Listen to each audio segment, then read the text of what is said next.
mag-secret file ay ilike mo muna ang video na to at mag-subscribe na sa aming YouTube channel. Don't forget to click the notification bell para hindi ka nahuhuli sa latest episode ng DJ Rocky's Secret Files.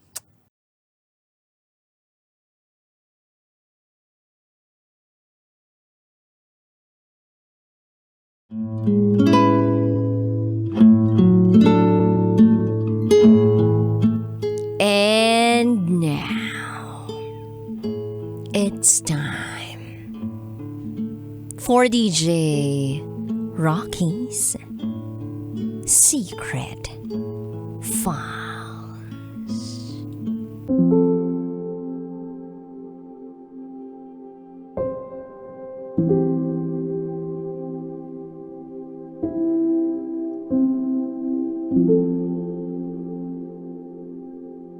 Pinerahan ako ng taong minamahal ko.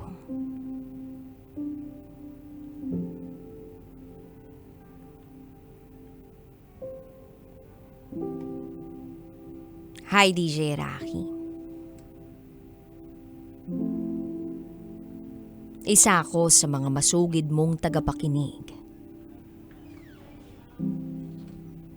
Itago mo ko sa pangalang Yasi. At ito, ang aking secret file.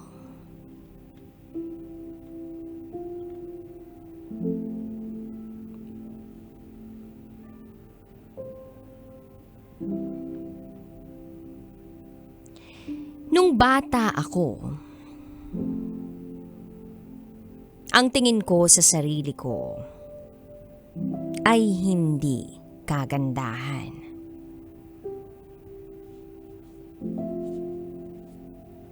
Kaya nung nagdalaga ako,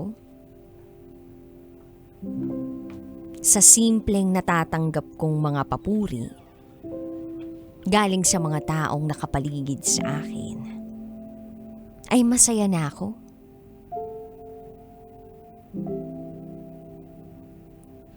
Sa school,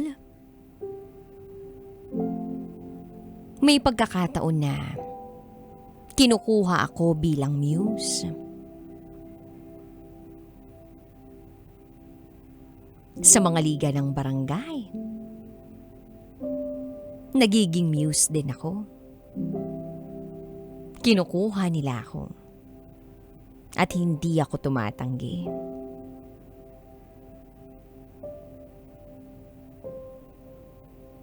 Ang saya-saya ko lang kapag nasa akin ang atensyon ng mga tao sa paligid ko.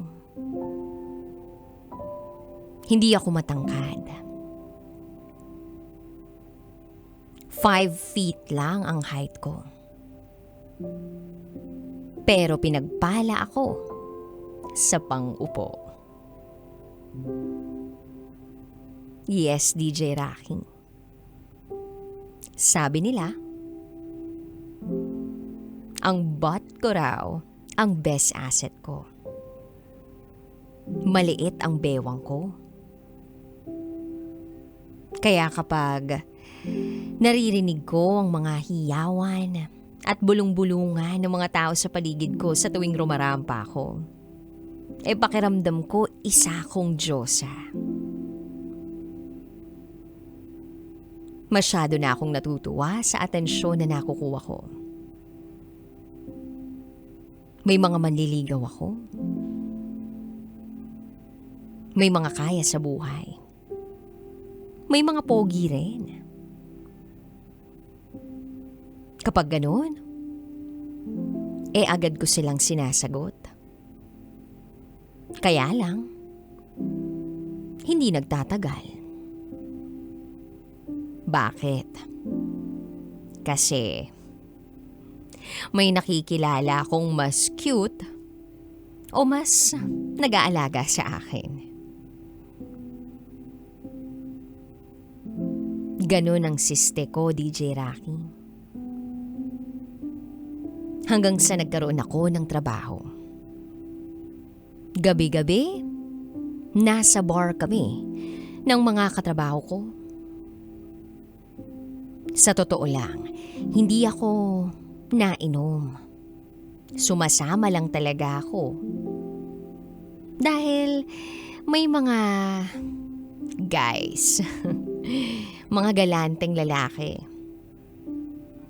Ang pangit mang aminin pero ang habol ko lang noon ay yung may manlilibre sa akin ng lunch or dinner. Hindi naman kasi kalakihan ang sahod ko noon.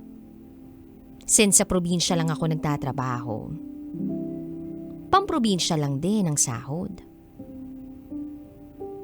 Dahil sa pagtambay ko sa bar gabi-gabi, araw-araw may nagyayaya sa aking makipag-date. Pumapayag ako para makatipid ako. Isa kasi akong breadwinner sa pamilya namin.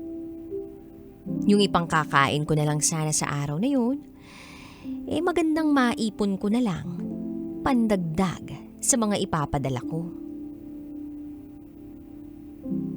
Hanggang sa nagbago ang lahat. Isang araw may nakilala akong poging lalaki. Na in love ako sa lalaking to. Siya ang lalaking alam kong seseryosohin ko. Kaya dinala ko siya sa bahay namin. Ipinakilala ko siya sa magulang ko. Tuwing may date kami, ako ang nagastos. Kapag nag-share siya sa akin ng mga hinaing niya tungkol sa buhay niya dahil sa kawalan niya ng pera, ako na ang nagsusolve. Pati allowance niya, ako na ang nagbibigay. Dati, ang mga manliligaw ko,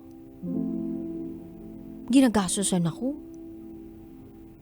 Sila ang gumagawa nun sa akin.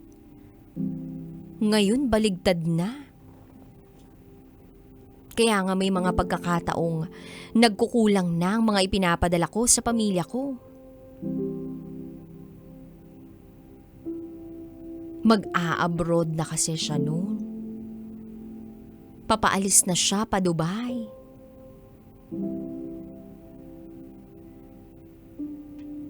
Kaya naging mapagpasensya ako. Naging maintindihin. At nagpakatanga. Pero bago siya umalis ng bansa, ay nag-away kami. Isang malaking away na umabot sa puntong ayoko nang makipag-usap sa kanya. Sinira ko ang SIM card ko. Wala pa akong Facebook noon. Ang mode of communication naming dalawa ay through text message or phone call lang. Nasa Maynila na siya nung time na yun. Lumipas pa ang mga araw. Kakaiba na ang nararamdaman ko sa sarili ko. Buntis ako. Kabadong-kabado ako. Paano ko nga ba sasabihin sa kanya ang sitwasyon ko kung sinira ko naman ang SIM card ko? At paano ko rin pupuntahan ang lalaking ito? Hindi ko man lang alam kung saan ang bahay nila. Yes, DJ Rocky. Nagmahal ako ng isang tao na kahit pangalan, hindi ako sigurado kung yun ba ang totoo at kompleto niyang pangalan. Hindi ako sigurado. Ang tanga ko lang. Awang-awa ko sa sarili ko noon. Tinago ko sa magulang ko ang kondisyon ko. 3 buwan na ang tiyan ko noon nang makilala ko si Sam. Matanda na si Sam. He was 42 years old that time. I was 19. Sa totoo lang, matagal ko na siyang kilala. Kaibigan siya ng tatay ko. May nangyari sa amin. Nung time na napadaan ako sa bahay nila. Araw-araw, ginagawa namin yun ng pahilihim. Ewan ko ba, ang gaan-gaan kasi ng loob ko sa kanya. Dala na siguro ng pagbubuntis ko. Nagdadalaga pa lang ako. Alam ko na may gusto sa akin si Sam.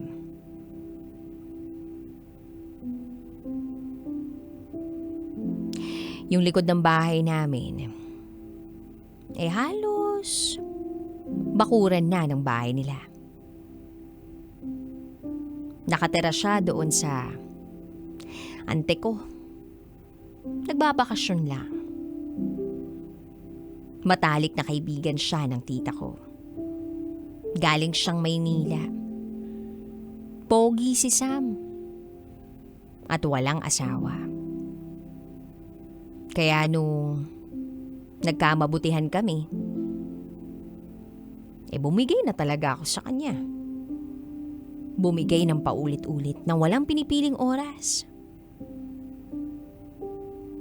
Iniisip ko nga, dala lang siguro ng pagbubuntis ko ang pagiging active ko.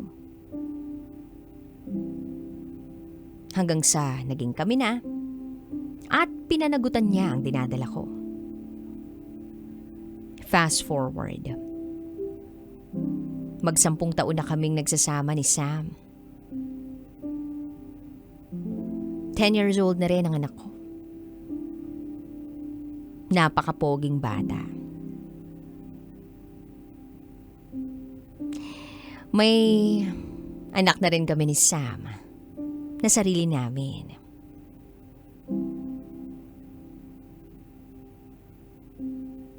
Kung totoo man na walang limang hindi nabubunyag, ipinagdarasal ko na sana hindi mabunyag ang sekreto namin ni Sam tungkol sa anak kong panganay.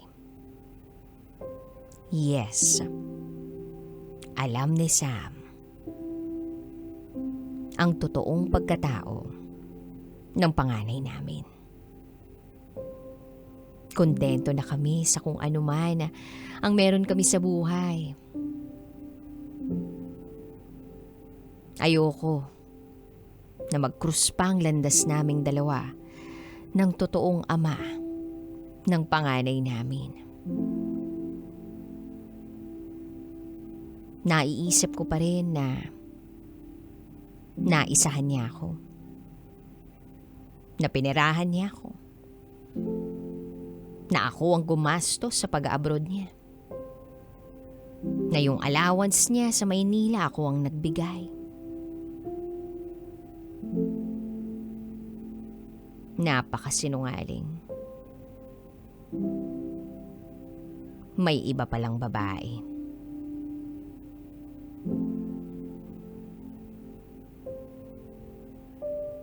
Isa siyang manloloko. Buti na lang, hindi ako napunta sa kanya.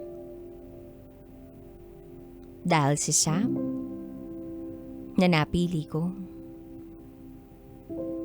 ay patuloy akong pinipili hanggang ngayon. Bukod pa rito, mahal na mahal niya ang anak namin. O, anak ko technically. At yung pagmamahal niyang yun ay higit pa sa buhay niya.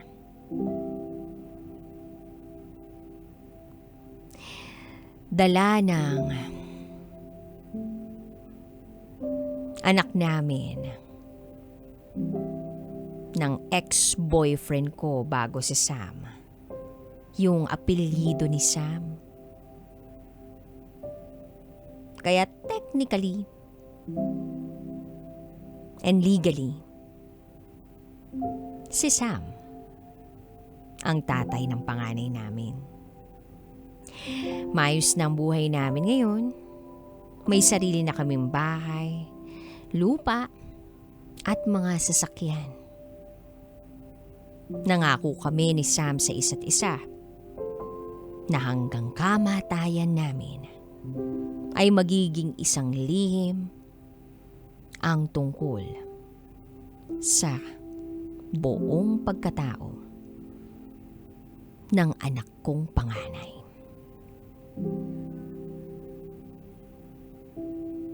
Maaaring mali sa iba, pero para sa amin, ito ang pinakatama